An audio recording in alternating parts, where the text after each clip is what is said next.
ওদালগুৰিৰ ডিমাকুছিৰ দৈমুনগৰত অহা 10 জানুৱাৰীৰ পৰা অনুষ্ঠিত হ'ব বড়ো সাহিত্য সভাৰ 64 সংখ্যক বাৰ্ষিক অধিৱেশন। তাকে লৈ এতিয়া চলিছে ব্যাপক প্ৰস্তুতি। অহা 10 জানুৱাৰীৰ পৰা অনুষ্ঠিত হ'ব লগা মূল অধিৱেশনৰ পূৰ্বে 9 জানুৱাৰীত অনুষ্ঠিত হ'ব জিলা বড়ো সাহিত্য সভা আৰু আবফৰ বাৰ্ষিক অধিৱেশন। অধিৱেশনৰ পূৰ্বে আগতীয়াকৈ আৰম্ভ হ'ব গ্ৰন্থ আৰু বাণিজ্যিক মেলা। সোমবাৰে আবেলি 3 বজাত অধিৱেশনস্থলীত গ্ৰন্থমেলা আৰু বাণিজ্য মেলা আনুষ্ঠানিকভাৱে মুকলি কৰিব কেন্দ্ৰীয় মন্ত্ৰী পবিত্ৰ মাৰ্ঘেৰিটাই। তাকে লৈ এতিয়া ব্যস্ত হৈ পৰিছে আদৰণি সমিতি। হয়, আৰম্ভ অহাকালিৰ পৰা হ'বই আমাৰ বৈদেশিক মন্ত্ৰী আমাৰ সকলোৰে শ্ৰদ্ধাৰ পবিত্ৰ মাৰ্ঘেৰিটা ডাঙৰীয়া আহিব, কালি অপেনিং কৰিব।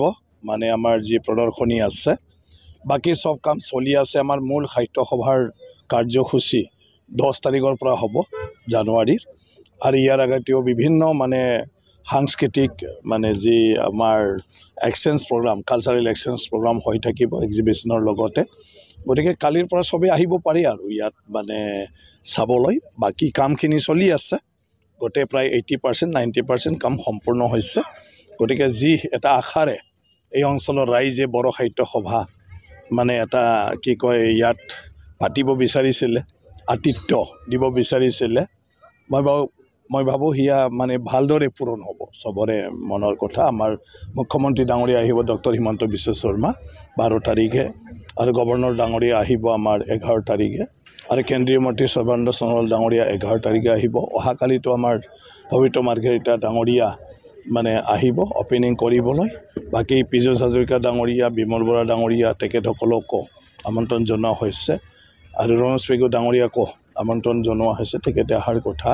গতিকে আৰু তেনেকৈ বহুত মানে জনাম বুলি কৈছে, আৰু আমাৰ মানে বাহিৰৰ এম্বাচাডৰখিনি আমাক কথা দিছে আহিম বুলি। প্ৰায় 10-15টা কাণ্ট্ৰিৰ মানে এম্বাচাডৰ ইয়াত মানে আহিব, আৰু এওঁলোকৰ লগত মত বিনিময় লোকেল আমাৰ মানে বুদ্ধিজীৱীৰ পৰা আৰম্ভ কৰি বিভিন্ন মানে ব্যৱসায়ৰ লগত জড়িত ব্যক্তিসকল, বাগানৰ মেনেজাৰ, তেওঁলোকৰ এটা মত বিনিময় হ'ব। তেওঁলোকৰ দেশ আৰু আমাৰ ইয়াৰ মানে কি কয় বিভিন্ন বিষয়ৰ ওপৰত যে কি সুবিধা আছে মানে আনৰ কাৰণেও বা আমাৰ এইফালৰ কাৰণেও, আৰু তেওঁলোকৰ তাতো আমাৰ কাৰণে কিবা সুবিধাজনক আছে নেকি, যিটোৰ লগত সম্পৰ্ক ৰাখিলে আমাৰ এই অঞ্চলৰ মানুহখিনিৰ কিবা এটা উন্নতি হ'ব পাৰে।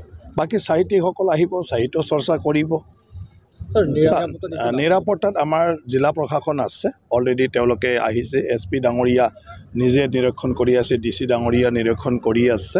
গতিকে নিৰাপত্তাৰ ক্ষেত্ৰত কোনো অসুবিধা হ'ব নালাগে। নহয়, এটাটো হ'ল আমাৰ নিজৰ তৰফৰ পৰা ভলণ্টিয়াৰ আছে, আৰু সদায় বড়ো সাহিত্য সভা মানে যিটো অনুষ্ঠান য'তে নহওক কেলৈ তাত মানে আমাৰ ভলণ্টিয়াৰে মেইনটেইন কৰে, আৰু এই বড়ো সাহিত্য সভাটো ভলণ্টিয়াৰে মেইনটেইন কৰিব। আৰু গোটেইটো আমি ষ্ট্ৰেটেজিকভাৱে ৰাস্তা পদূলি কোনফালে ওলাব, কোনফালে সোমাব, ক'ত যাব, এইটো অলপ মানে কি কয় চবটো চাই লৈ পেলাই কৰা হৈছে।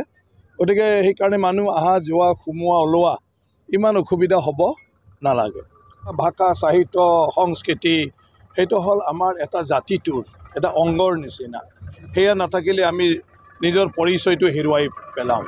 গতিকে অতীতৰ দিনতো মহাভাৰত, ৰামায়ণ সাহিত্য নহ'লে এই পুথিমানিতো সাহিত্য, কাব্যমানি সাহিত্য, এই সাহিত্য নহ'লেতো ভাৰতৰ সভ্যতা সংস্কৃতিৰ বিষয়ে আজি কোনেও গম নাপালে হয়। আমি নিজেও ভাৰতীয় হিচাপে নিজৰ পৰিচয় বিচাৰি নাপালোঁ হয়।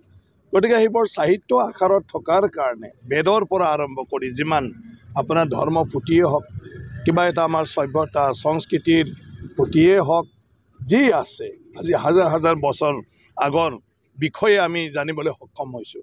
গতিকে বৰ্তমান যুৱ সমাজে চাব লাগিব, যাতে আহি থকা দিনটোত বৰ্তমানৰ বিষয়ে ভৱিষ্যত প্ৰজন্মই জানিব পাৰে, আৰু সেইবোৰ সাহিত্য সভাৰ নিচিনা অনুষ্ঠানৰ দ্বাৰা আমাৰ নতুন প্ৰজন্মই প্ৰেৰণা পাব, ইয়াৰ পৰা শিকিব পাৰিব। তো চবেই ভাগ ল'ব লাগে আৰু জানি ল'ব লাগে ইয়াৰ ইম্পৰ্টেণ্টটো কি, ইয়াৰ গুৰুত্বটো কি, যাৰ কাৰণে এই অনুষ্ঠানটো জাকজমকতাৰে আগৰ পূৰ্বপুৰুষসকলৰ দিনৰে পৰা আজি বড়ো সাহিত্য সভা, অসম সাহিত্য সভা হাজাৰ হাজাৰ লাখ লাখ মানুহ আহি মানে ইয়াত মানে কি কয় অনুষ্ঠানটোত একত্ৰিত হয়, চবৰে এটা মিলন ভূমি হিচাপে সাহিত্য সভাৰ মানে সেই মানে কি কয় আপোনাৰ সভাস্থলীবিলাক এটা ৰূপান্তৰিত হয় গতিকে ইয়াৰ অৰ্থ আছে সেইকাৰণে নতুন প্ৰজন্ম ইয়াৰ পৰা বহুতখিনি শিকিব পাৰিব কিন্তু নিজে নিজে অলপ মানে চেষ্টাটো থাকিব লাগিব যে সাহিত্য মানে কি সাহিত্য সভা মানে কি